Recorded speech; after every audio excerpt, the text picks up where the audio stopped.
In this episode of Hockey Inside Out, how much rope does Marc Bergevin have left?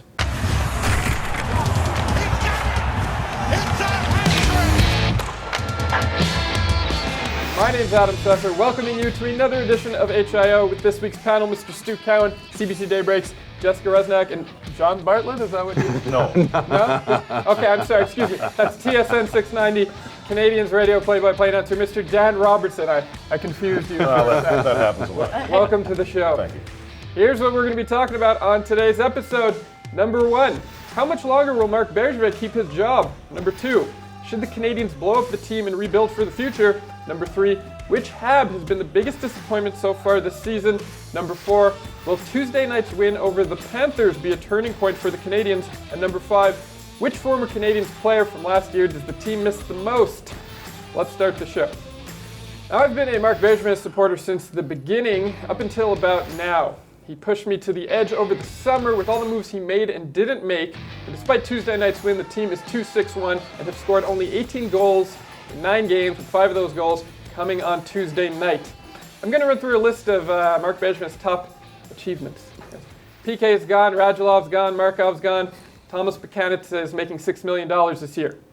Now, unless Tuesday night's game against Florida proves to be a turning point in the Habs' disastrous start to the season, my prediction is that Bergevin will not make it past Hanukkah. Now, for those of you who don't know, Hanukkah is right before Christmas, so that's a pretty aggressive prediction. How much longer do you think it'll be before Marc Bergevin loses his job? Well, I know he must have slept a lot better after the game against the Panthers. I'm sure he's had quite a few sleepless nights. I think the one thing that's still hanging out there is that $8.5 million in salary cap space, which he hasn't used for whatever reason, and I think he might be tempted to use it quicker than he anticipated. So that's going to be, I think, the deciding move on what happens to Marc Bergevin's future. But right now, I think he's on shaky ground. Do you think he'll use it in a panic, though? And is that a bad... who's he going to get? It's going to be interesting to see what happens. And I wonder what role Jeff Molson plays in this as far as whether, if he keeps the job, do they allow him to Well, I think right now, there's not really too much that Marc Bergevin can go and get. You know, it kind of becomes this domino effect that once one team makes a trade, then other people seem to be available and the market starts to get hot. But right now, the market has been extremely cold.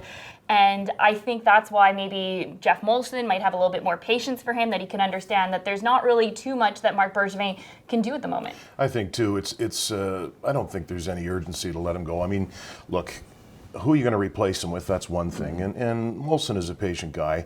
But yes, I think they need to get that puck-moving defenseman. Now, it's not easy to do, just the way the NHL works these days. I know there's interest in Nick Leddy, that the Islanders have, been asked about him.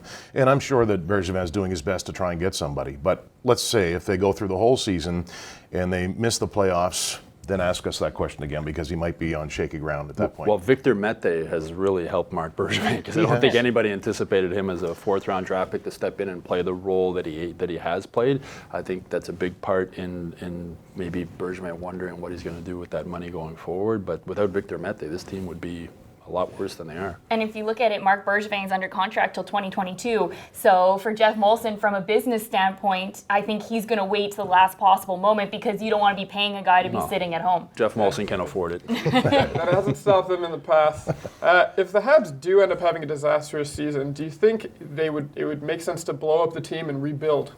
I think they have to start thinking about it seriously if this continues to go downhill. I mean, the win against the Panthers was a big win, but you got games against the Kings, the Rangers.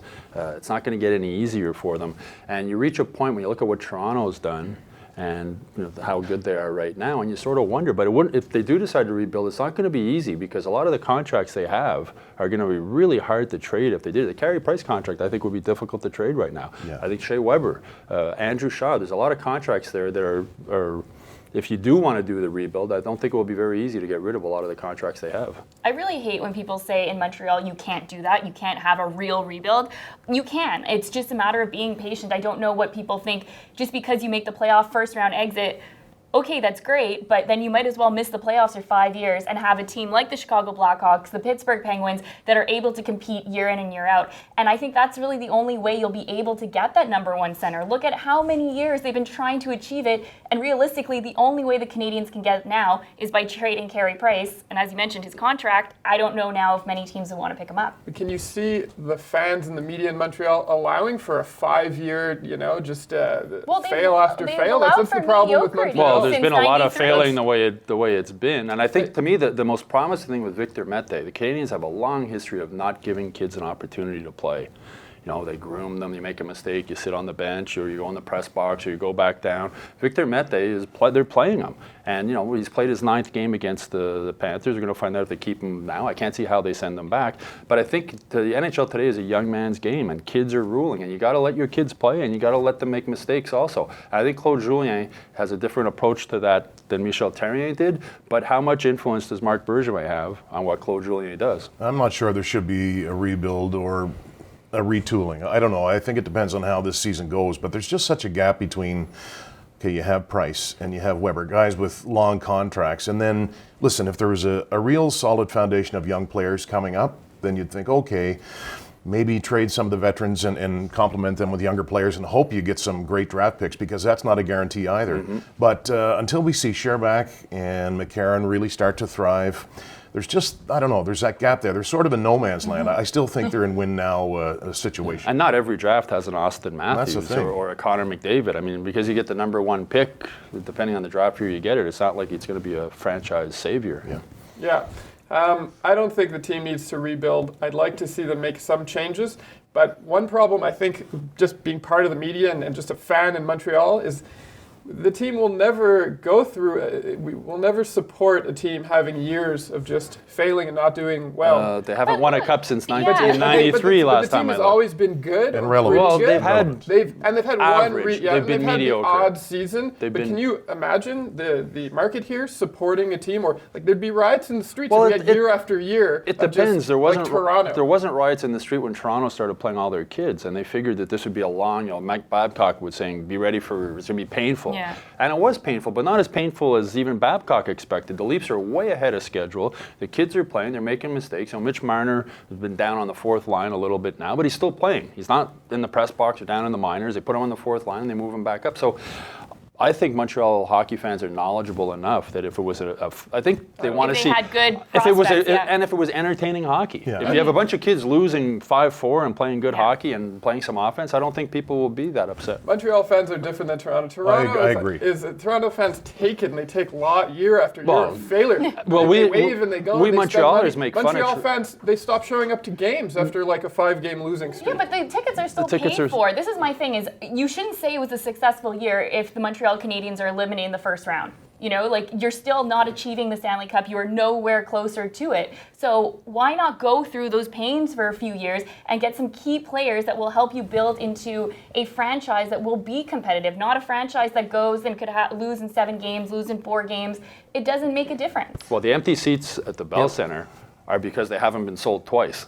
Okay. The season ticket holders, the problem that they have now is season ticket holders can't resell their tickets. There's not the demand for the second market, but the Canadiens have that money in their coffers from the season ticket holders who bought them originally. To me, I think, maybe I put a little more stock in the regular season than other people do. I know that it's all about winning the cup, but you can get a 100-point season that generates a lot of excitement in the city. And listen, they sort of, I don't want to say tank, but they trailed off at the wrong time last year. And the same thing when they played Tampa in the playoffs in the second round a couple of years ago.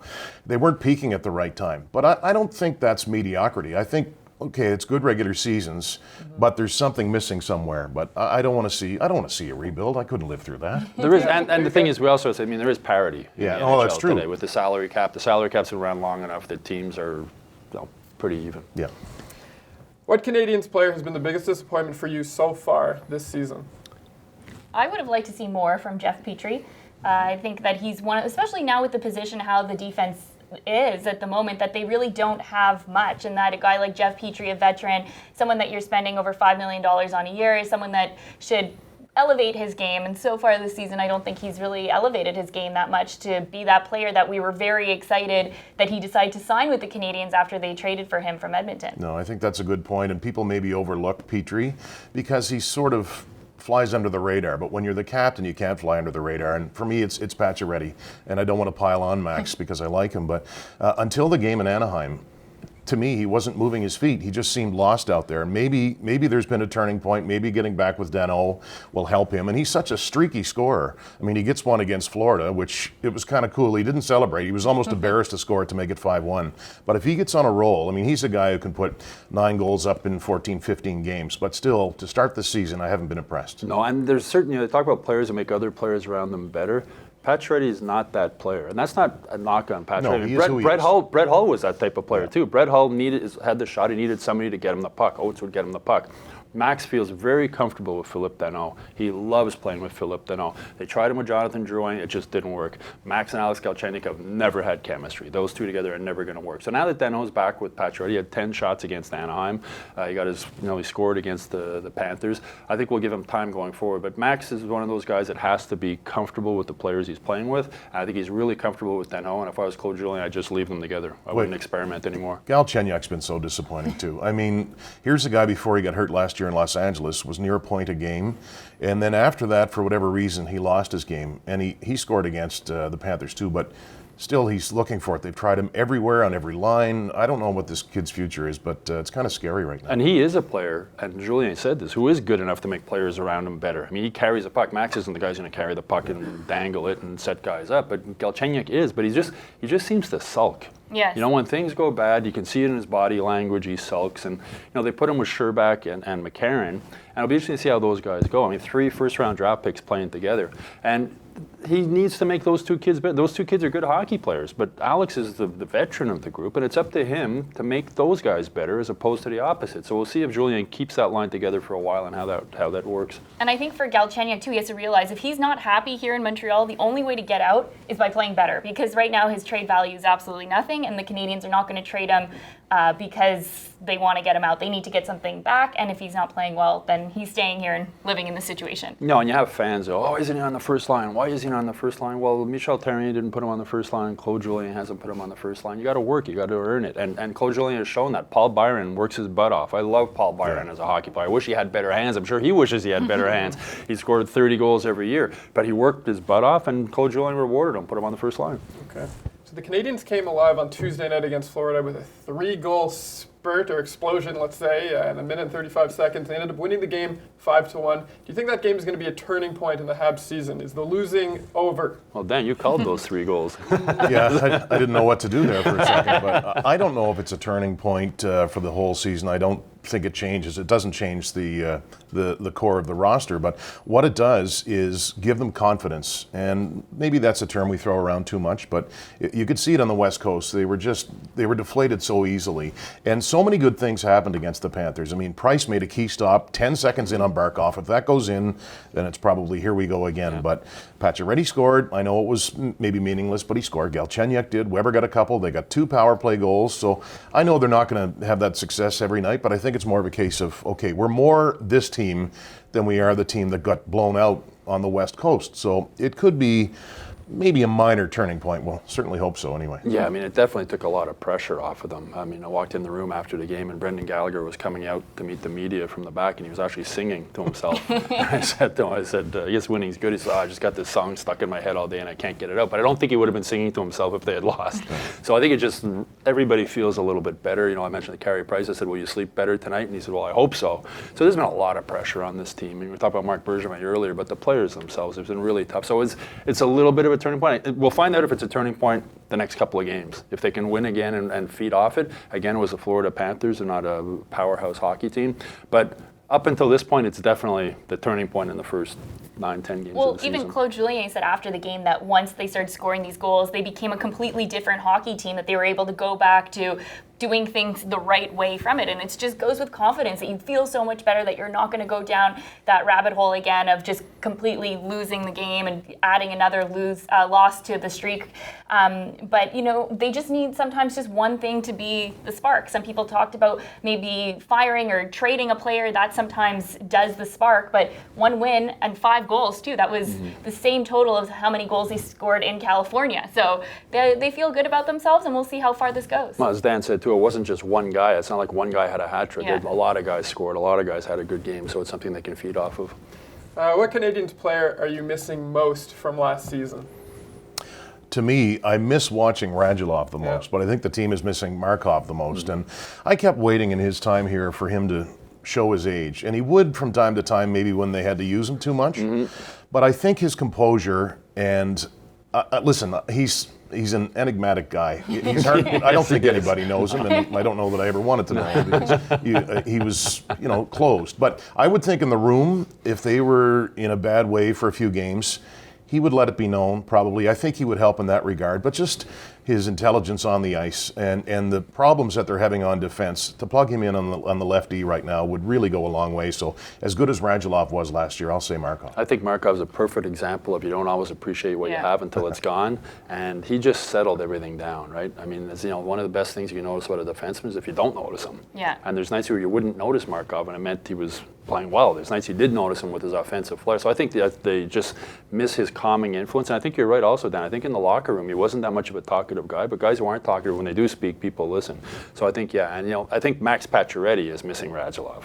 I think Radulov provided a spark for Max, got him fired up and got him going with that sort of Tasmanian devil style that he played, and the missing teeth and everything that everybody loved about Radulov. But I think Markov is the guy they miss the most. Yeah, I agree. I would love to see what this blue line would be like if they had Andrei Markov, and even going through the losing streak that they did, having him, that when he does choose to speak, it means so much more. And I just kind of like the chemistry that they had, that all the players were kind of afraid of him, like the young ones. I remember Nathan Beaulieu, when it was Canada, Russia in the World Juniors, and they asked if you were going to do a bet with them, said, I'm too afraid to ask. So just even, having that kind of grumpy cat Andrei Markov in the locker room, you miss it. Well, even Mikhail Sergachev, when we asked him last year, would you think about living with Markov if you make the team? And he thought about it, he says, I think I stay in a hotel. I do not believe the Canadiens would have had as many 1-goal games if Radulov was still on the team. I really believe he's someone who, when everyone was slumped, he's a guy who could sort of take all that energy and lead, and he'd infect his line, and as a result, infect the rest of the team. So I miss him. I feel like I'm saying this every episode this season. I miss Radulov, but anyways, what are you going to do? That's all the time we have for our show this week. I want to thank the panel, Stu, Jess, and Dan for coming in. I want to thank you for watching at home. Like, share, subscribe if you haven't already. We'll see you next Thursday.